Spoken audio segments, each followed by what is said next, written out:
കോട്ടയത്തെ തൊഴിലാളികളും ഉടമകളും വളരെ ശക്തമായിട്ട് ഞങ്ങൾക്ക് ഒരു തീരുമാനം എടുക്കേണ്ടി വന്നിരിക്കുകയാണ്. ഇവിടെയുള്ള എല്ലാ വണ്ടികൾക്കും തന്നെ കളക്ഷന് 500 രൂപ മുതൽ 4000 രൂപ വരെ ബാധിച്ചിട്ടുണ്ട്. ഓരോ ദിവസത്തെ കളക്ഷൻ റിപ്പോർട്ട് കൊണ്ട് തരുമ്പോൾ ഡീസലും അടിച്ച് അവരുടെ ശമ്പളം എടുത്തു കഴിഞ്ഞ് ഷീറ്റ് കൊണ്ട് തരുമ്പോൾ 2000 3000 രൂപ അവർക്ക് അങ്ങോട്ട് കൊടുക്കേണ്ട ഒരു ഗതികേടിലാണ് ഇപ്പോൾ ഓരോ ബസ് ഉടമയും നിൽക്കുന്നത്. ഞങ്ങളുടെ കൂട്ടത്തിൽ ഇവിടുത്തെ തൊഴിലാളി സംഘടനകൾ എല്ലാവരും, ഞങ്ങളുടെ വർക്ക്ഷോപ്പ്, ടയർ, അങ്ങനെയുള്ള സമസ്ത മേഖലയുള്ളവർ ഞങ്ങളുടെ കൂടെ കൂടുന്നുണ്ട്.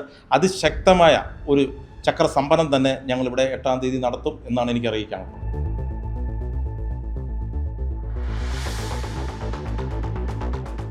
നമസ്കാരം. KSRTC ബസ്സുകളിൽ പ്രിയദർശിനി പദ്ധതി നടപ്പിലാക്കിയതോടെ സ്വകാര്യ ബസ് മേഖല വലിയ പ്രതിസന്ധി നേരിടുകയാണ്. ഓരോ ദിവസവും സർവീസ് പോലും നടത്താൻ കഴിയാത്ത സാമ്പത്തിക പ്രതിസന്ധിയിലേക്ക് നീങ്ങുന്നുവെന്നാണ് ബസ് ഉടമകളും ജീവനക്കാരും എല്ലാം പറയുന്നത്. ഈ സാഹചര്യത്തിൽ സ്വകാര്യ ബസ് മേഖല സൂചനാ പണിമുടക്കിലേക്ക് നീങ്ങുകയാണ്. സർക്കാരുമായി വിവിധ ആനുകൂല്യങ്ങൾ പ്രതീക്ഷിച്ചതെങ്കിലും അതൊന്നും നടപ്പിലാകാതെ വന്നതോടെയാണ് ഇപ്പോൾ സ്വകാര്യ ബസ് ഉടമകൾ സമരത്തിലേക്ക് നീങ്ങുന്നത്. വരുന്ന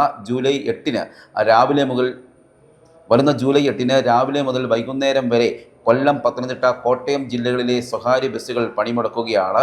ഡിസ്ട്രിക്ട് പ്രൈവറ്റ് ബസ് ഓപ്പറേറ്റേഴ്സ് അസോസിയേഷൻ്റെ നേതൃത്വത്തിലാണ് പണിമുടക്ക് പ്രഖ്യാപിച്ചിരിക്കുന്നത്. അതത് ജില്ലാ കേന്ദ്രങ്ങളിൽ കളക്ട്രേറ്റ് മാർച്ച് അടക്കം നടത്തുമെന്നാണ് ജില്ലാ ഭാരവാഹികൾ അറിയിച്ചിരിക്കുന്നത്. കോട്ടയം ജില്ലാ പ്രൈവറ്റ് ബസ് ഓപ്പറേറ്റേഴ്സ് അസോസിയേഷൻ്റെ ഭാരവാഹികൾ ഇപ്പോൾ നമുക്കൊപ്പം ചേരുകയാണ്. സർക്കാരിൻ്റെ എടുത്തുചാടിയുള്ള ഒരു തീരുമാനം, ശരിക്കും പറഞ്ഞു കഴിഞ്ഞാൽ ആലോചിക്കാനുള്ള ഒരു തീരുമാനത്തിൻ്റെ പുറത്ത്, പെട്ടെന്നെടുത്ത ഒരു തീരുമാനത്തിൻ്റെ പുറത്ത് ഈ സൗജന്യ യാത്രാ പദ്ധതി ഇവിടുത്തെ സ്വകാര്യ ബസ്സുകളെ ആകെ തകർത്തിരിക്കുകയാണ്.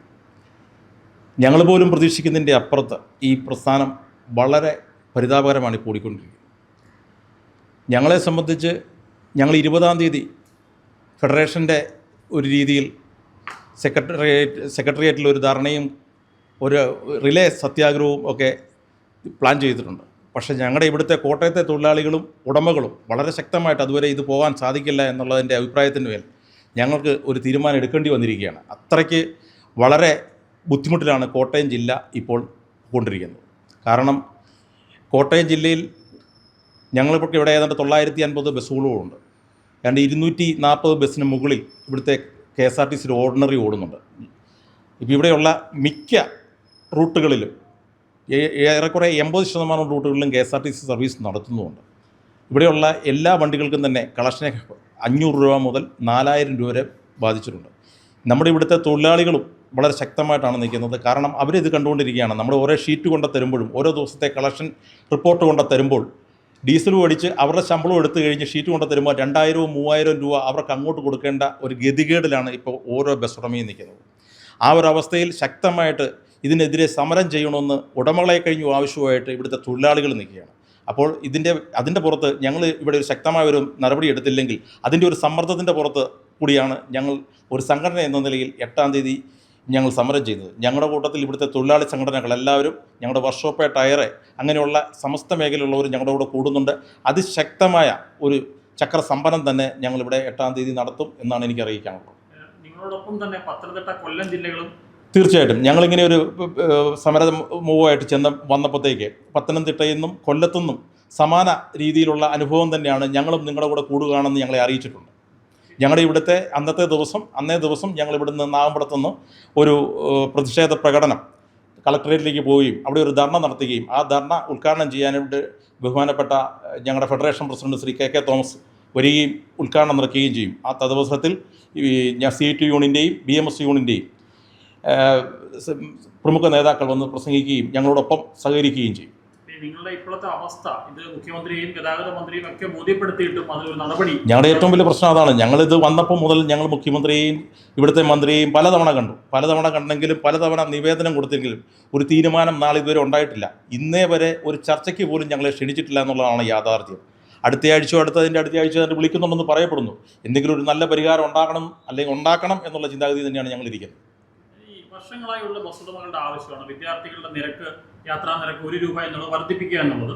പക്ഷേ കഴിഞ്ഞ ദിവസം നിങ്ങൾ ഇപ്പോൾ ഈ വലിയ പ്രതിസന്ധി പറയുന്ന ഒരു സമയത്ത് തന്നെ ഈ ചില വിദ്യാർത്ഥി സംഘടനാ നേതാക്കൾ, അതായത് SFIയുടെ അടക്കം നേതാക്കളുടെ ഭാഗത്തുനിന്ന് ഒരു സ്റ്റേറ്റ്മെന്റ് കണ്ടു. നിങ്ങൾക്കുണ്ടായ നഷ്ടം നികത്താൻ വേണ്ടി, അല്ലെങ്കിൽ ആ നഷ്ടം വിദ്യാർത്ഥികളുടെ തലയിൽ കെട്ടിവെക്കേണ്ട, ST വർദ്ധിപ്പിച്ചുകൊണ്ട് നിങ്ങൾക്കുണ്ടായ നഷ്ടം നികത്താമെന്ന് ആരും വിചാരിക്കേണ്ട എന്നൊരു സ്റ്റേറ്റ്മെന്റ് SFI നേതാക്കളുടെ അടക്കം ഭാഗത്തുനിന്ന് വന്നിട്ടുണ്ട്. അതിലെന്താണ് പറയാനുള്ളത്?